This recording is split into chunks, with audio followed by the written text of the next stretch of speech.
Bonjour, Jean-Christophe Haas, directeur marketing et avant-vente chez Comdata. Aujourd'hui, je vais vous parler de l'intégration du digital dans le service client.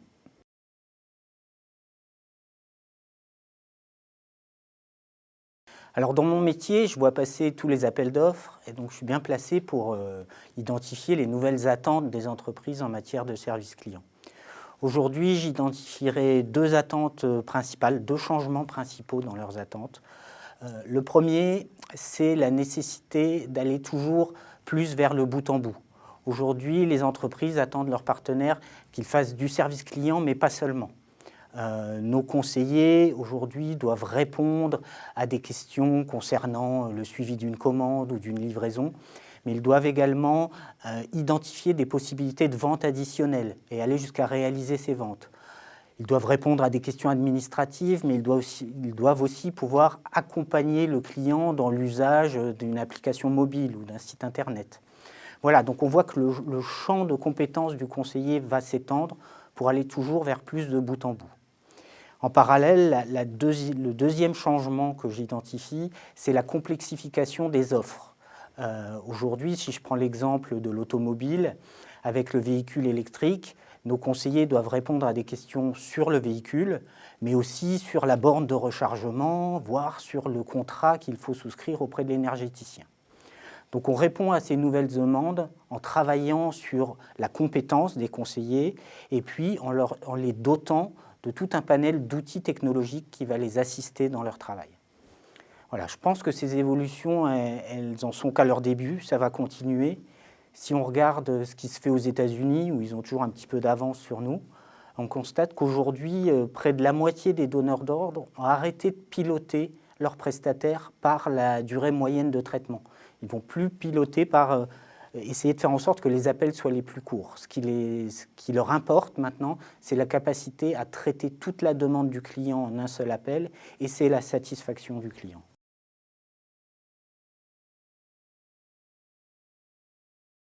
Alors chez Comdata, on intègre le digital vraiment à tous les niveaux de la relation client. Tout d'abord, dans la gestion des collaborateurs, on va utiliser des outils de e-learning, de game learning pour leur donner de la connaissance et entretenir la compétence au fil de l'eau.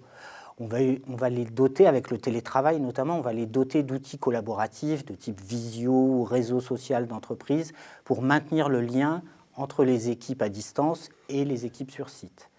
On va également utiliser le digital dans le pilotage de la qualité. Grâce à des outils de business intelligence ou à des outils de speech analytics, on va être capable de piloter en temps réel la qualité et la conformité de nos opérations. Et puis enfin, on utilise le digital directement dans les opérations. Alors là, il va y avoir deux cas de figure. Il y a un certain nombre de processus qui maintenant peuvent être traités entièrement par le digital, via des chatbots, des callbots. Voilà.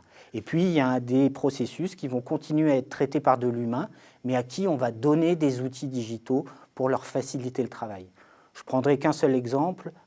Aujourd'hui, on a une solution qui permet aux conseillers d'ouvrir un flux vidéo avec le smartphone du client final. Et le client final peut ainsi soit filmer l'arrière d'une box s'il a un problème technique, soit scanner sa carte d'identité ou son RIB, et le conseiller peut l'intégrer immédiatement dans son CRM et finaliser la souscription, par exemple. Voilà, donc on a vraiment le digital à toutes les étapes de la relation client.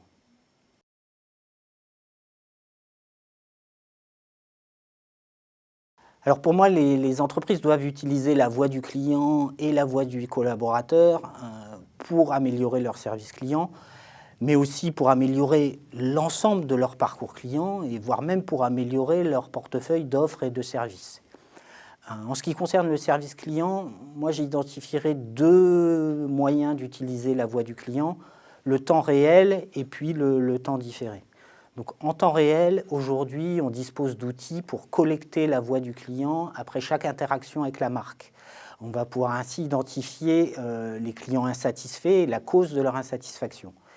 Et ces données sont transférées automatiquement, en temps réel, à nos collaborateurs sur les plateaux et ils vont pouvoir rappeler les clients insatisfaits pour traiter avec eux la cause de cette insatisfaction. Et c'est quelque chose qui fonctionne bien puisque pour des clients retail, on arrive à convertir 50% des détracteurs en promoteurs suite à ce rappel.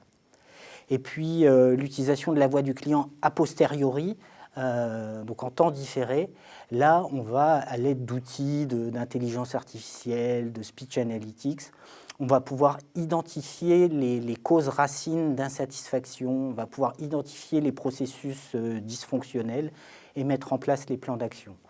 On va également utiliser la voix du client à des fins de conformité. Par exemple, dans la réalisation d'une vente, on peut valider a posteriori et de manière totalement automatique que le conseiller a bien prononcé, a bien suivi l'ensemble du script, a bien prononcé tous les mots-clés et que le client, lui, a bien donné son accord verbalement à cette vente.